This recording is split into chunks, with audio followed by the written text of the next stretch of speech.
Hey Megatron.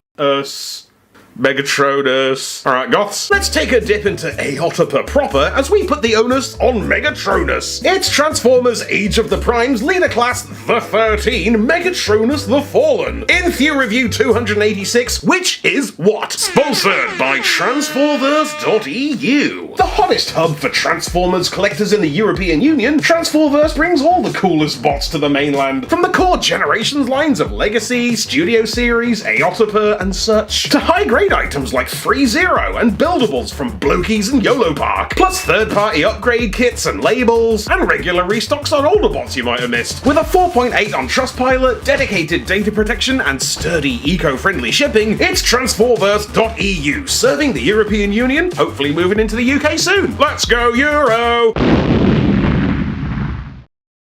Right, company, fall in for the Fallen. So this most juggalo ass of primes was introduced in an absolute blastgasm of insecurity and testosterone in the Dreamwave Comics title, The War Within, The Dark Ages, by Simon Furman, who was already in his 40s when he asked the question, what if there was a Transformer what was f***ed up and evil, and he's made of haunted armor, and he's from hell or something, and he's constantly on fire, and he's huge and black and well-armed, and he turns into a massive tank, and he's got a gun and an axe and a machete, and all the other characters are scared of him, and he hasn't even got a name. Alright, loyal but dangerous. What are you gonna do, come back leading the pack? But daft as it definitely is, I still prefer this edgelord vague post of an origin story to the updated version, where they sadly Prometheused him senseless with a much more detailed and therefore less intriguing origin story, and renamed him Megatronus, and later Megatronus Prime, which...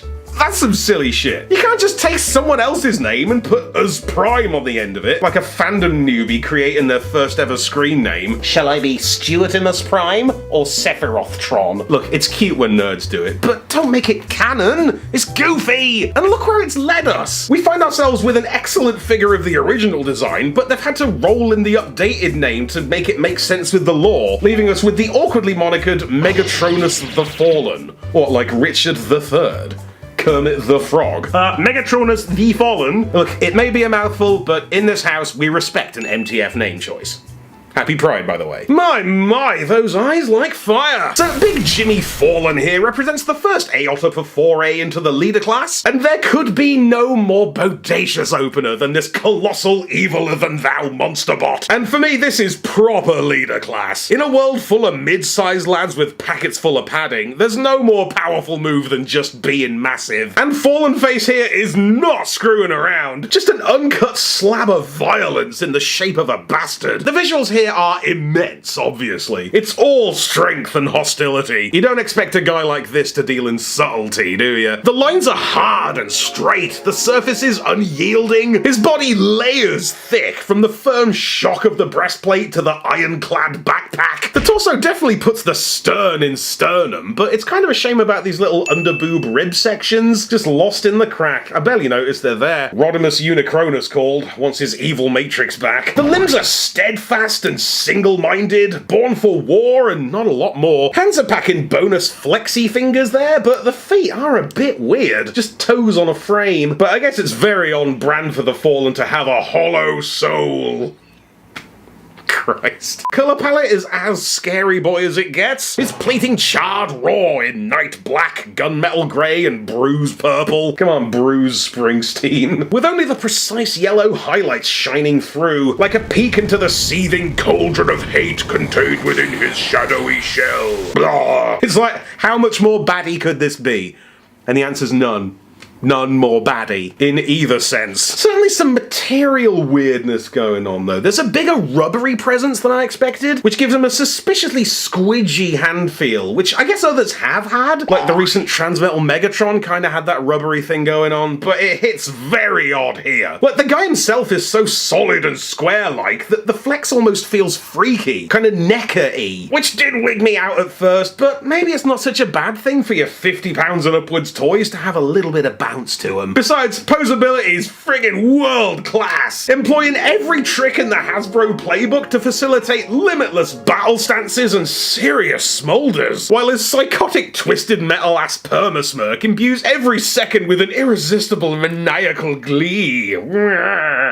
He-Man. I mean, what self-respecting sociopath wouldn't be grinning like the Joker with all these murder gadgets on the go? Bro's packing 2 different cannons and 2 different blades, each with combining moments and storage spots, plus pop-out howitzers out the wazoo. The howatzu. I'm particularly fond of that massive blaster, Blassive, which is like Megatron's, but even eviler and badasserer. So he wins. See the little red tattoo on top there? I think that's going to be a thing where, like, the Primes have their own individual weapon sigils, which rules. But of course the big character moment comes with these pop-on custom blast effects. Dude is literally on fuego. On Fago? I love that the flames wrap around and engulf him, like they're blasting out of the furnace that is his body. And the 2 little ones at the back are very adorable. Doot doot. They had to do it, man. They had to recreate that classic comic frame. And I'm glad they found a way to do it and make it not obnoxious. So Megatronus the Fallen's robot mode achieves exactly what it wants to, lifting him straight off the po-faced page and into a new era of delirious camp, respecting the source material while gently acknowledging its absurdity. Not bad for a guy without a tongue or a cheek.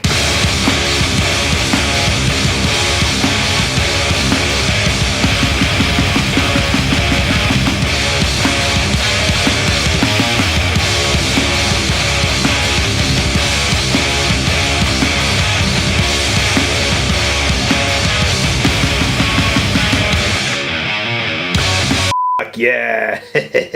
So the transformation's an unexpectedly impressive tangle of head-flipping, body-inverting lunacy, with a lot of moves I really don't think I've ever seen before. The rubberiness is kind of a blessing and a curse here, giving you a bit of extra flex in tight spots, but also it just kind of feels weird and takes a minute to lock in. But we soon arrive at the alt mode, which is a huge and striking AHT. That's Armored Heavy Tank, or Aggressively Heterosexual Tarn. And yes, I admit that I love it. I'm not above this. I love Robot Wars. I've watched the wrestling at least 3 times. I'm wearing a heavy metal shirt right now. The title of my web show has the word awesome in it. I'm buzzing over here. This goes hard as hell. It's a huge hard-ass black tank that's on fire. This is some Warhammer 40k shit, forged from only the most intense industrial ingots for the purposes of pure powerhouse overkill. Its heart a monstrous cannon, its shell bristling with extra weapons and spikes, fueled by hatred, thirsting for burnination. I'm only surprised it hasn't got a skull on it. Talk about a beast, though. When you're holding this toy, you are seriously holding this toy. It's got weight and presence, but doesn't feel massively stable.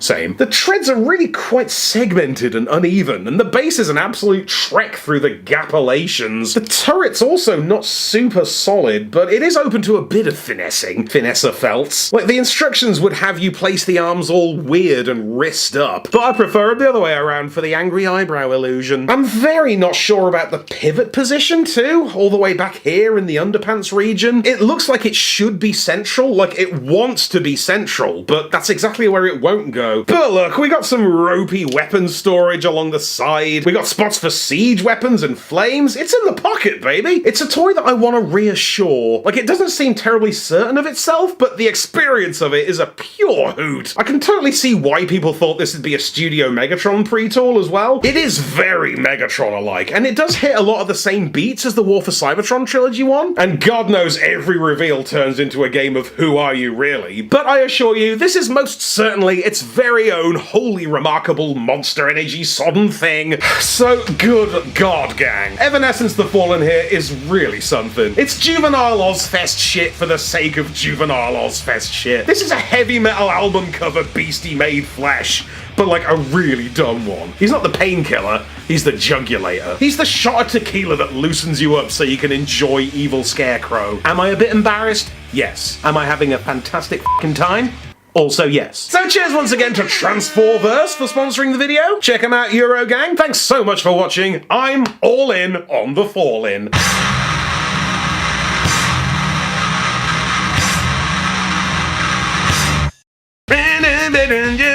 Dum Settle down, Beavis. Thank you so much for watching. This has been a blast. Random Patreon shoutouts this time to Rosalind Bell. And I'll see you in hell. Toodles. Be sure to subscribe for more Thew's awesome Transformers reviews.